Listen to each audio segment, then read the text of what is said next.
Hello there, you wonderful person. I am yours, Mason. It is Monday, May 21st, 2025. May? No, July 21st, 2025. It's exactly 6:43 p.m. It's a nice, comfortable 19 degrees Celsius right now. I'm at Lagoa das Lágrimas to record this video, and let's go. I gotta be brutally honest with you. I was feeling extremely lazy. Didn't really wanna record this. But I remember last time I did that, and every time I didn't want to record, didn't want to go out, I didn't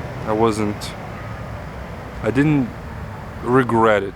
So I'm sure I'm not gonna regret this. I already don't regret it. It's a beautiful evening. It's very comfortable, and other than the smell of fish here, there's a bit of a smell of fish where I am standing right now.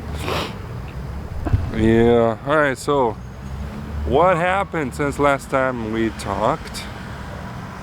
It was a shower vlog last time. So this morning I woke up. Ellen woke up with me. So that was a surprise. Sometimes she wakes up earlier than she wants to. She always has to wake up to go to the bathroom. And sometimes she can't get back to sleep after that. So yeah. So she woke up with me, which was very nice. It made me happy. Then we spent the morning together. She really doesn't like the office, which makes me sad, but oh well, what you gonna do, right? She really tried it, and I had to I force her to say that she doesn't like it. Because it's got to be enjoyable for both of us, right? So we started watching 2.5 Men. It's something that both of us like, and it's cool. And at least the first seasons, it was nice. Later seasons, just like The Office, not so good. But we're probably gonna get through the whole thing, because when the episodes get, bad, you kind of have this inertia, and it's just easier to keep watching one thing. So I felt very anxious this morning as well. I think, and I shared this with Ellen, is that I feel that is her place, that is not my place, and I don't feel a full sense of autonomy there, So that is another one of the numerous reasons why I'm very excited for us to get to our apartment. We were supposed to get the keys yesterday, but the kitchen is not ready. The marble needs to it's not ready. And it was a whole confusion. The owner of the apartment, I don't know if he's the owner or his father is the owner, but he is a very lost person. He's not very sure of anything, and he has very little information, and which makes it frustrating. The kitchen and the little wall for the TV, they were not the same as a project, and then we were confused on where we're gonna put our oven, and what kind of oven to get.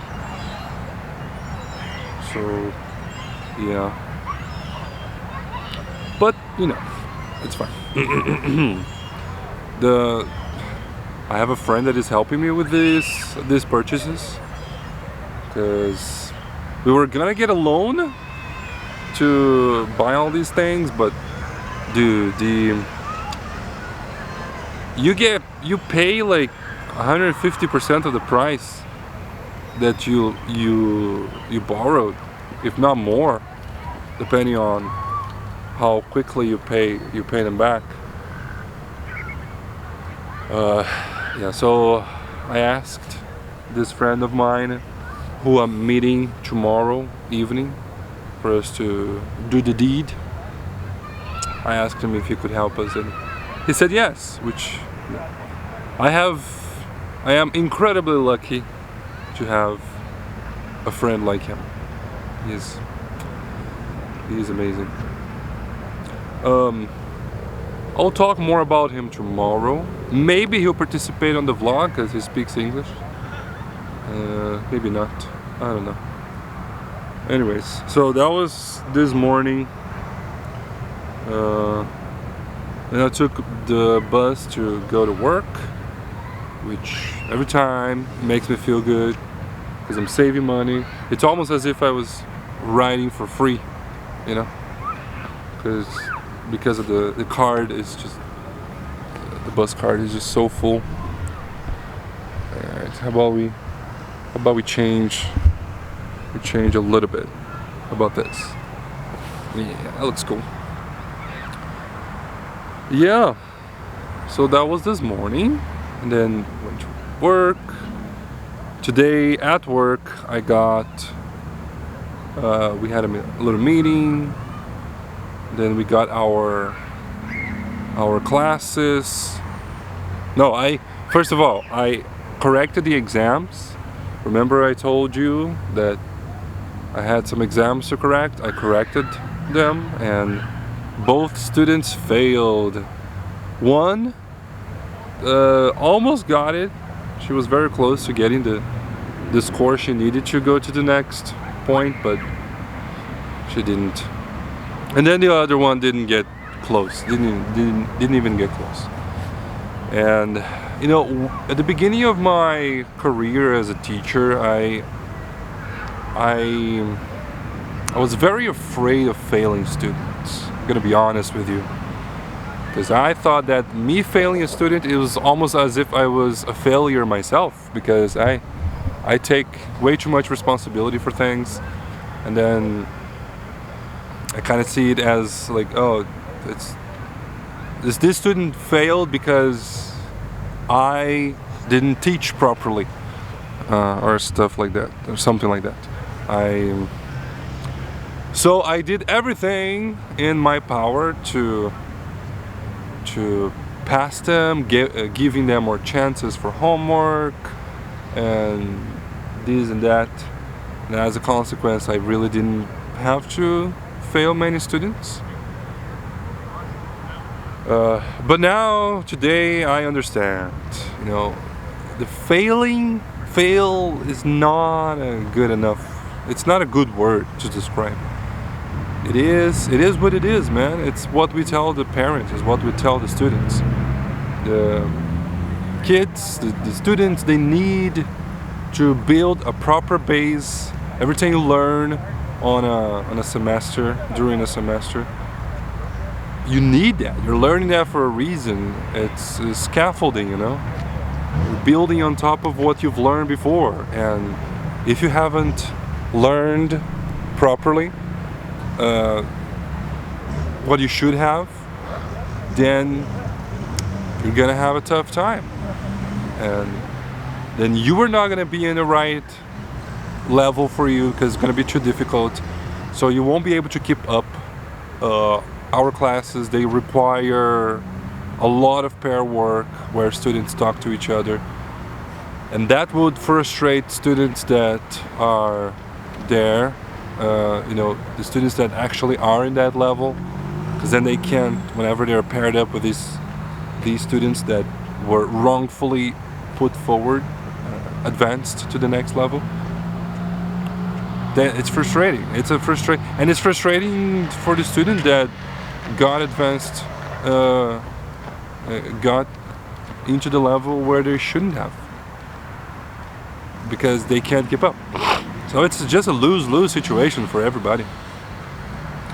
And then the teacher as well, like us teachers, we gotta pay much more attention. We have to spend much more effort in these students, and we gotta do what we gotta do, you know. When there's a student that requires more attention and requires more effort on our part, that's fine. I love spending energy on students that really need it, much prefer it. But that if everybody is at the same level, things just flow, man. When everybody's the same level, things just flow, because it's the same speed. So if everybody's low, then you can go slower with everybody. If everybody fast, you just, you know, you get to do more games, do more conversations about stuff, other stuff unrelated to the book. So yeah, it's just awesome. But then when there's one, yeah. So I've made a mistake many times in the past to advance a student that shouldn't have been advanced to the next level. But not today. Today I see it as it is. There's a average for a reason. You know, there's a reason why they need to get that 70% on the grade. And I feel much more confidently about it. So that's why I failed 2 students today. That is why I failed 2 students today. I send the parents messages. One of them, the youngest, the parent of the youngest, she was, you know, sad. She said she was sad, but she understood, and it is what it is. The father of the older one, teenager, proper teenager, like a 15-year-old, I think. He was more argumentative. He was more like, why? Well, what is she struggling on? He wanted reasons. And then I gave him the topics that the grammar points that were difficult for her. And then he just said that he understood. Whoa. Let's not do that. Okay, I feel like this is crooked. It definitely is. There we go. I hadn't even tightened this up enough. Okay. Yeah. Go a little farther down. Yeah. This time though, when I send them the messages, I sent messages. I didn't call. We didn't set a meeting. And I don't know. I use GPT to create a proper message. A good message. Something that would convey the emotions as they should be. Because I have such high anxiety when I have to talk to parents, and I tend to stutter and I don't find the right words. So, but there's something inside of me that is telling me that maybe I shouldn't have used messages. I went with what I knew would be okay. Would be fine, you know, doing the messages with the GPT. So we'll treat these as experiments. If it does fine, if the students return, the students don't drop out, and there's no complaints, I'll just keep doing that, because I prefer it. If there's a problem, then I'll start calling, sending meetings and stuff. Yeah. You gotta experiment with stuff, right? You gotta try things out. Yeah, that was this afternoon. And then I wanted to... GPT doesn't create videos. It's sad. I wanted to get the transcript from our audios and make little animations especially for the lower the basic levels, because it makes it much more, it makes it much easier to understand what's going on if there's visual aids.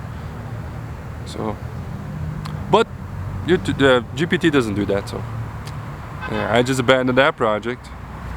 Yeah, and that was my afternoon. And then I went to the supermarket. I had my PlayStation with me. That was really heavy, man.